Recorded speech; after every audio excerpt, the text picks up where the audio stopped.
Greetings from the Healthy Congregation team. We know there are lots of questions about when and how Harmony will get back to in-person worship, so our team wanted to share an update on what we are doing. First of all, thank you for taking the time to complete the short survey that we sent out in late June. It has been a guide for us in our planning, and it will continue to do so. If you volunteered to help with getting back to in-person worship, you will receive an email with more information in the coming weeks.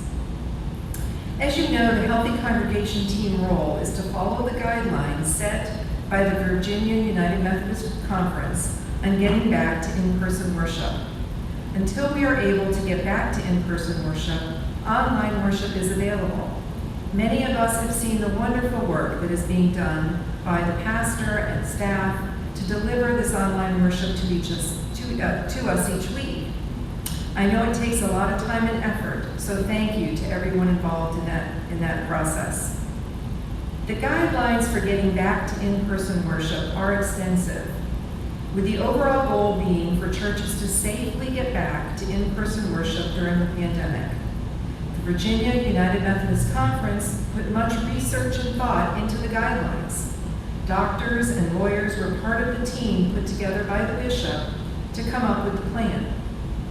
In addition, our Healthy Congregation team also has medical and legal team members to be certain we are on target to keep everyone safe and healthy while following the guidelines. While the Virginia governor has the state in phase 3, the Virginia United Methodist Church Conference still has us in phase 2. We understand that the bishop plans to move to phase 3 once there is a vaccine in place. So this means we will be looking at remaining in phase 2 for some time. Our team has been meeting about every week for the last few months. We look at the number of COVID cases in the county and include this in our discussions.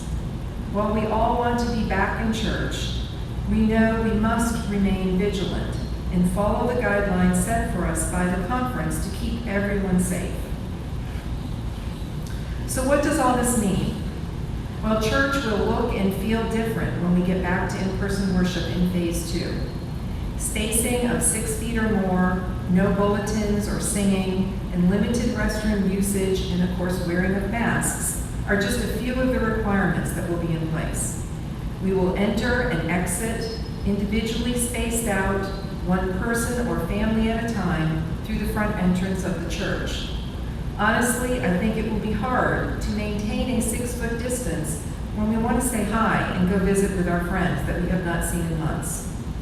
These scenarios are all part of our discussions that our team goes through each week in an effort to keep Harmony safe. We are also considering outdoor worship, but this has its own requirements, so more to follow on that in our next communication. Our overall goal is to keep you updated on a more regular basis so you know what's going on with getting back to in-person worship. We get updates often from the Virginia Conference regarding guideline clarification. We just received a short video today from the bishop and Dr. George Moxley with VCU Health about the virus.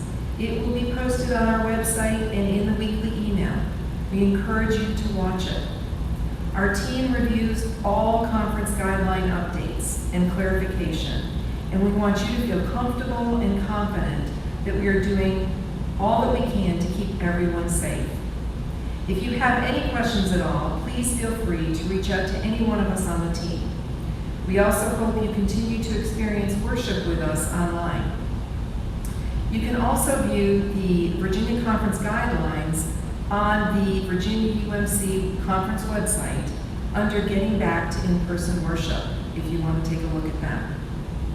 We all know the saying, the church is not the building, the church is its people. So while we're not gathered together in God's house for worship each week, each one of us is the church. So please look for ways to help others, and in turn, you will be filled up. Something as simple as prayer, reaching out to a friend, or looking at the volunteer opportunities the mission committee has outlined are all good examples to keep us doing God's work of being the church. I hope this was helpful. Thank you for your time.